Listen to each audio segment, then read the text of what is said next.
अस्सलाम वालेकुम, आप देख रहे हैं अनीक नाजी ऑफिशियल यूट्यूब पर।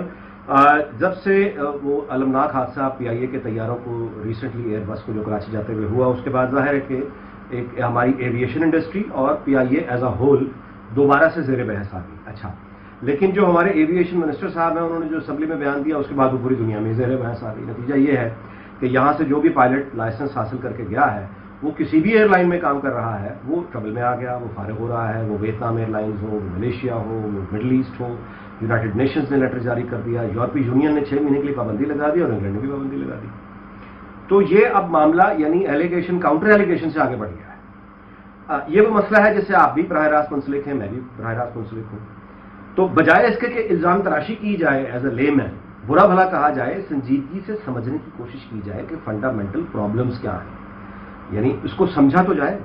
और इसके लिए जाहिर है कि हमें एक एविएशन के एक्सपर्ट की ज़रूरत है, एक ऐसा एक्सपर्ट जिसके पास दहाइयों का तजुर्बा हो, जो पाकिस्तान के कल्चर को भी जानता हो, जो इंटरनेशनल इंडस्ट्री को भी जानता हो। तो मैंने जहमत दी है, बड़ी मेहरबानी इन्होंने वक्त दिया है। इशहाक साहब हमारे साथ लंदन से स्काइप पर मौजूद है। इनका तजुर्बा एविएशन इंडस्ट्री का और फ्लाइंग का it is more than 40 years, 40 साल से ज़्यादा का इनका तजुर्बा है। ये एक इंडिपेंडेंट एविएशन ग्रुप है, कैपिटल एविएशन ग्रुप, जो प्राइवेट सेक्टर में इंग्लैंड का सबसे बड़ा ग्रुप है, उसको ये हेड करते हैं। पाकिस्तान में ये 2010 से 2015 तक इनका वक्त गुजरा है। ये यहाँ पे पायलट्स को ट्रेन करते रहे हैं, एविएशन इंडस्ट्री में काम करते रहे हैं। शाहीन एयरलाइन को बिल्डअप इन्होंने किया था। चूँकि ये ज़ाहिर है कि पाकिस्तान के कल्चर से भी वाकिफ़ हैं, पाकिस्तान ओरिजिन ब्रिटिश सिटीज़न है और वहाँ के तो खैर इनको आइडिया है ही। तो इनको आज रहमत दी है कि इनसे पूछें। आजकल भी इनकी जो कंपनी है वो टर्की में पायलट्स को ट्रेनिंग दे रही है। ये टर्की में लाइसेंस देते हैं, पायलट्स को ट्रेन करते हैं, एविएशन वालों को भी और पायलट्स को भी। तो इश्ताक साहब से बात करते हैं और उनसे पूछने की कोशिश करते हैं, समझने की कोशिश करते हैं कि मसला प्रॉब्लम बड़े बड़े हैं कहाँ। अस्सलाम वालेकुम इश्ताक साहब, आपको मेरी आवाज़ आ रही है जी? वालेकुम अस्सलाम, I hear you very clearly. बहुत शुक्रिया। इश्ताक से फरमाइएगा कि ये सारा का सारा सागा मुझे रिपीट करने की इवेंट्स जरूरत नहीं है, आप भी जानते हैं और सुनने वालों के भी इल्म में है। ये बताइएगा कि ये हमारे जो फंडा, आपकी जो एक्सपीरियंस है वो क्या है, यानी हमारी पहले एविएशन से बात शुरू करें कि सिविल एविएशन में ये प्रॉब्लम क्या है, ये कौन सा एग्जाम है जिसकी बात हो रही है 2011 में जो पास नहीं कर सके पायलट और फेक लाइसेंस, ये होता क्या है? Assalamu alaikum. The fundamental issue is that there's mistrust within the aviation sector, and mistrust not only in the regulator of PCAA, but also the airlines that use the regulator. And it's an inbred issue, and it's a cultural issue. And when you have mistrust, the issues happen. What the aviation minister, when he announced the number of fraudulent licenses, the fraudulent pilots' licenses, that had a huge ripple effect, not only in Pakistan, but within the world, because these pilots are being issued Pakistani licenses, who then get them converted into foreign licenses, and the foreign regulator uses the judgment of the Pakistani Civil Aviation Authority, whom they have to trust that the person that they've issued a license to is a valid individual. Now that the licenses have been deemed to be defrauded, the whole the whole mechanism is now broken up. So these individuals who have got these licenses are now probably very worried and extremely worried that they will be found out. But the impact on the aviation sector is immense. So in one word, totally, and it is that there's a mistrust in Pakistan, not only in the regulator, but also in the operators. And that not only PIA, but there's other operators within the sector as well. Ishtiaq साहब, आपने फरमाया कि ये जो हो रहा है ये मिसट्रस्ट है। अच्छा, लेकिन मिसट्रस्ट जो है ये बुनियादी तौर पे यानी क्या ये इंस्टीट्यूशनल प्रॉब्लम है, यानी एक पूरा इंस्टीट्यूशन किसी दूसरे पूरे इंस्टीट्यूशन पे ट्रस्ट नहीं कर रहा, ये जरा मुश्किल है समझना। नहीं, यानी रूल्स में कहाँ प्रॉब्लम है, चेक्स एंड बैलेंसेस में कहाँ इश्यूज हैं, यानी ट्रस्ट का तो सवाल ही पैदा नहीं होता ना। प्रोफेशनल अगर एक वर्किंग होगी तो वहां ट्रस्ट, यानी मैं समझ नहीं पाया।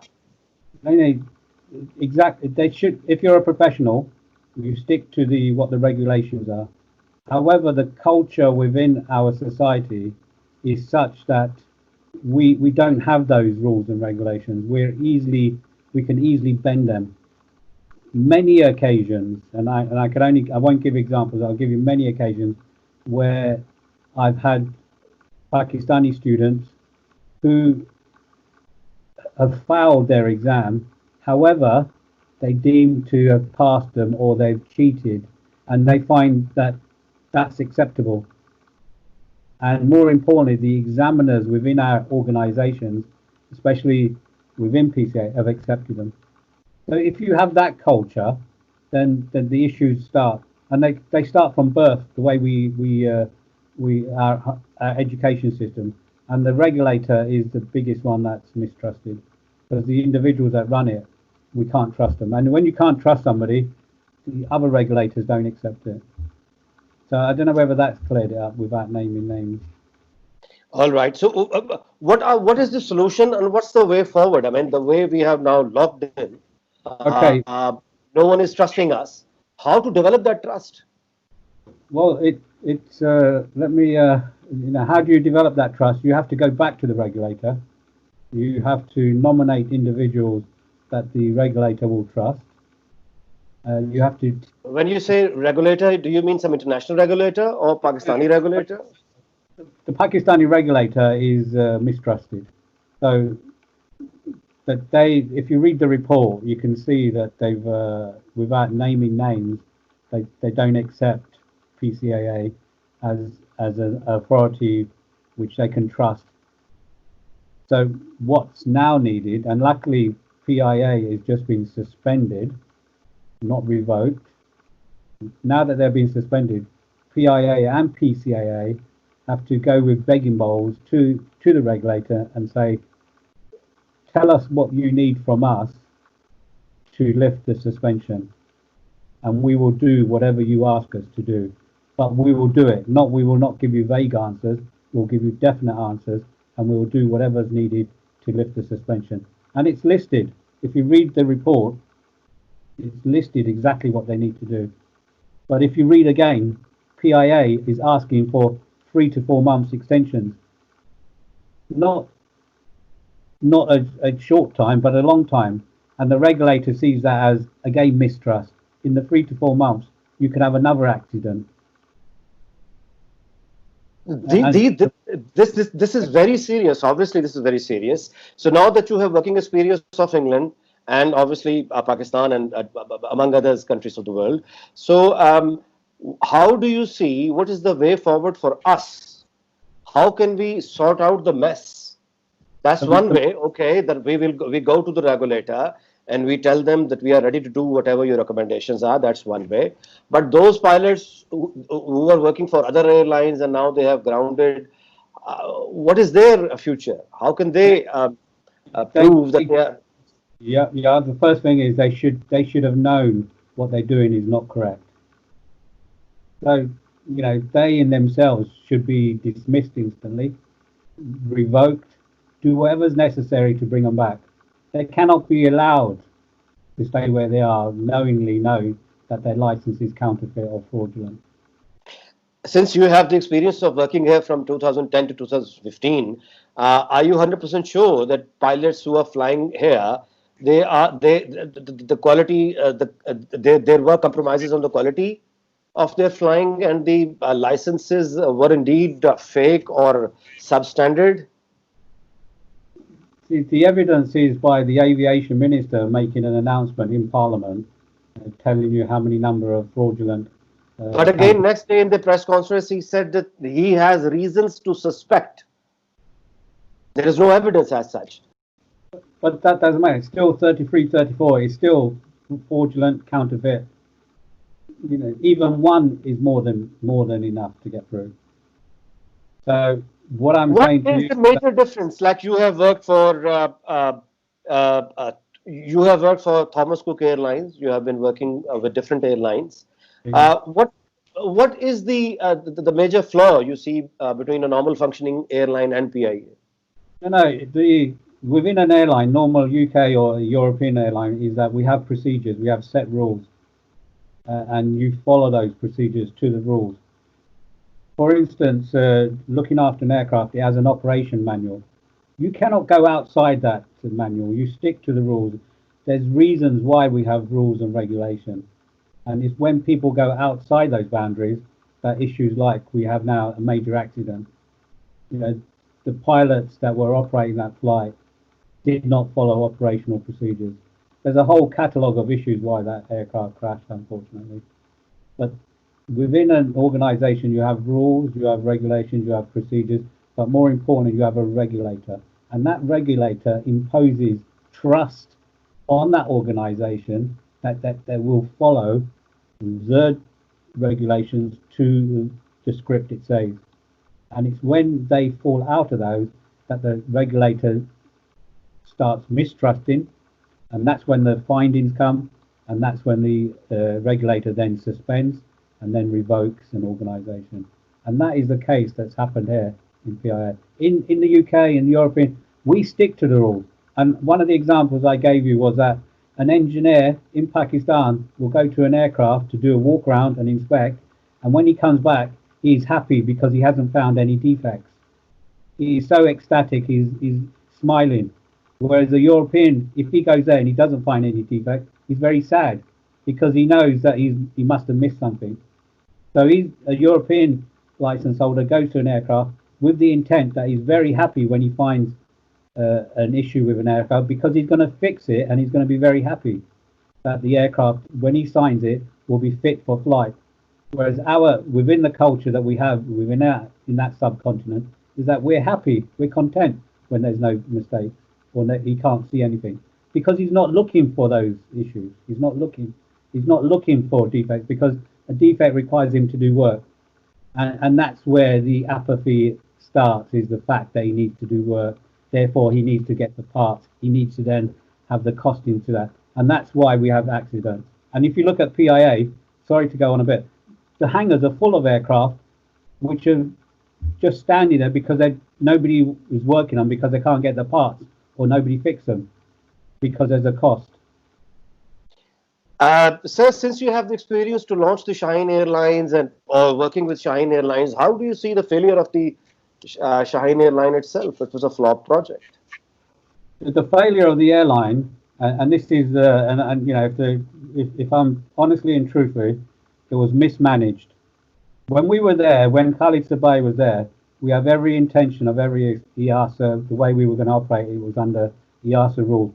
I brought in EASA engineers from Morocco to reduce the cost, but their level of intelligence and their level of knowledge was very good. I brought them to Pakistan. We put them into the airline. We started building up the airline, and it got to a point where senior management mismanaged funds, mismanaged the way they operated it, that when we needed parts, there was no finances within the organisation to pay for the item.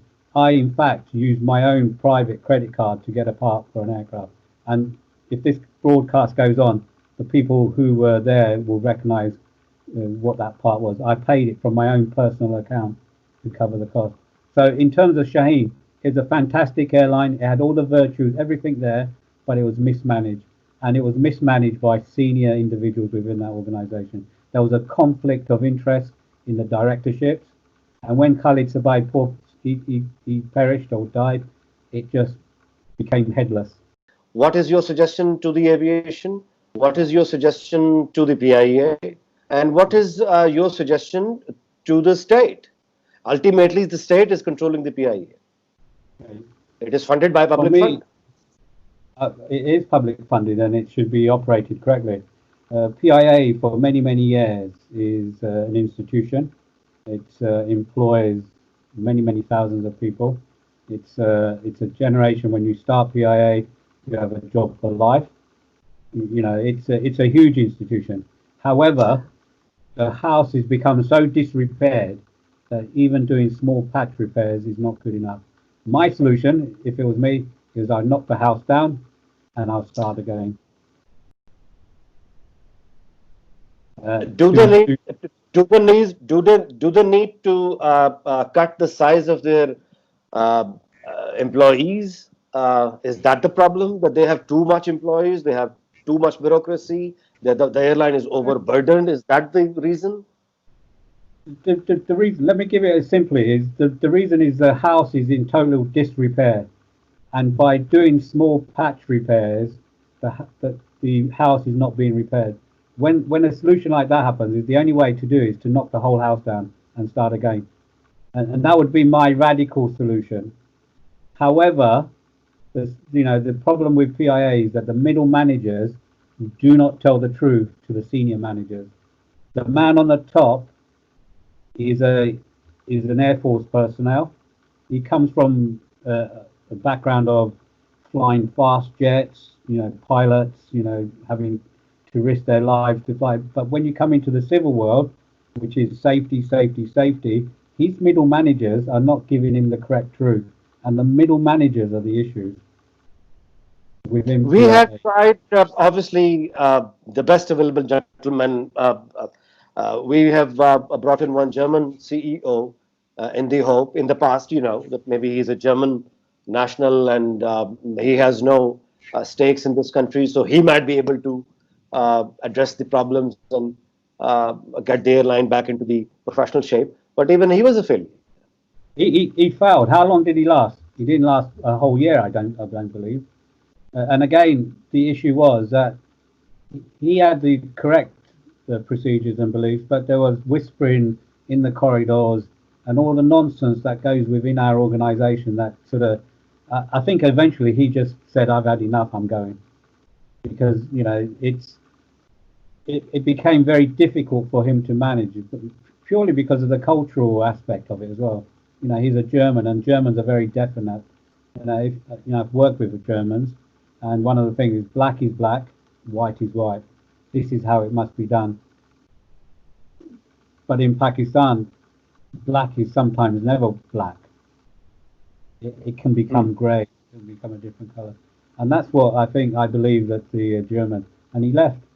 We have now Air Vice Marshal Mr. Malik, who runs it. According to some, the airline is in this state because Marshal himself is doing two jobs, and that's why maybe he's controversial. Do you think that's the right reason to point out? Yeah, but he comes from a military background. So how can an individual who comes from a military background run a civilian background? This is about safety. You don't let an aircraft fly if it's not safe to fly. Whereas in the military, you get the aircraft out, fight it, use it as a dogfight. We're going to fight the enemy. You're carrying people aboard these aircraft, and they have lives, they have families, they have uncles, they have children. And an individual who doesn't understand that concept, it's very difficult for him to manage. And more importantly, the civilian world is totally different to the military world. The position of the chairman of PIA is a political appointment anyway, I believe. It's not something that's a person within the organisation would rise to get to. Ishaq sir, another question would be that do you see that we don't have working professionals, qualified working professionals? Don't we have that? Or we do have working professionals, but we don't have the professional administrative culture? Yeah, we don't have, firstly, we don't have the culture, and more importantly, professional skills. We do have the professional intelligence, but we don't have the professional administrative structure. Exactly, you hit it exactly on the top of the head. We do not have that professional culture that's required to manage an airline. And the middle manager, our ex-Prime Minister Shahid Khan Abbasi, who is obviously associated with the Blue, once told me that there is no solution to the problems of PIA except that you privatize it. Do you agree with him? But who would want to put money into that institution with such a big workforce? Would you want to put your money in there? I, for one, would not want to put my money in there. And yet, that is the solution. If you can privatize it, it would work. However, who are the investors? Who would be wanting to work in Pakistan? And more importantly, the foreign investors. What are the incentives for anyone to come there? When you have such a big institution. And more importantly, the contracts to PIA employee, not that I know it perfectly well, it's a job for life. So institutionally, there's huge issues, and to privatize it would be one way. How long does it going to take, according to your assessment, for PIA to get back to the European airspace? Okay, luckily, the fact is on that letter is suspension, and they have within the regulations a right to appeal. That if they're dissatisfied with the actions of EASA, they have a timescale to ask it. But once that letter goes out, the next letter is a revoke, and if you get a revoke, that's the end of PIA's operations by that regulator. So what in my plans would be that PIA nominate a board of people to answer the findings, and they go to the regulator and sit down with them and try and find the solutions of how we move forward. Otherwise, the next letter from Mr. EASA will be a revoke, and the revoke is the end of the Yes, we know. And more importantly, I would suspect that the FAA may well follow the EASA rulings. They may see that and may look into how they may suspend it as well. But my solution is that the PIA and PCAA get together, nominate a group of individuals to actually look at what the findings are, and then go with an action plan to them and sit around the table and ask them, this is what we suggest, what do you think, can we move forward, and build the trust. And once the trust comes back, EASA will then say, okay, let's move forward. Because at the end of the day, EASA wants aviation to work. And if you look at EASA, it's safety. What they are looking for is that, is this operator safe for us to trust them enough to come into our airspace? Please nobody take this as an offence. The joke in the European sectors is that when a crew in a PIA aircraft have issues, they don't go to their abnormal procedures. They open the Quran and start reading the Quran, as opposed to looking at abnormal procedures. Yes, I'm a Muslim, and I'm a very dedicated Muslim, but the fact is that you open the abnormal procedures book and find out what the solutions are. The Quran will give you some mental state, but it's not going to give you the solution. Can we make an offer to the international regulator that they can come here, observe the procedure, they can test the pilots themselves, they can issue the license themselves? If we surrender our authority to some time period, say 6 months or a year, they could come here, work with us, observe us, watch us. Is that the possibility? They may insist on that. They may nominate a country to oversee us as a how country. the things are getting done. So EASA within its countries of that form EASA, they may say, we want the French authority to oversee Pakistani authority. That may well be the solution. That may well be a solution, or the Germans or the Dutch. They may say that for us to lift the suspension, we insist that the French authority. That can be one way forward. And that's a way forward. But that's going to be from the regulator. What he, it's trying to build that relationship back. And at the moment, reading that letter and reading that thing, the regulator is totally unhappy. No matter what, even Imran Khan asking them for extension will not even, they won't entertain it. Because there's no trust. All right. Ishaq sahab, aapki badi mehrbani. I'm grateful to you. You have given us your precious time to tell us, to guide us, and to tell us the way forward. Thank you very much. I'm grateful. Allah Hafiz.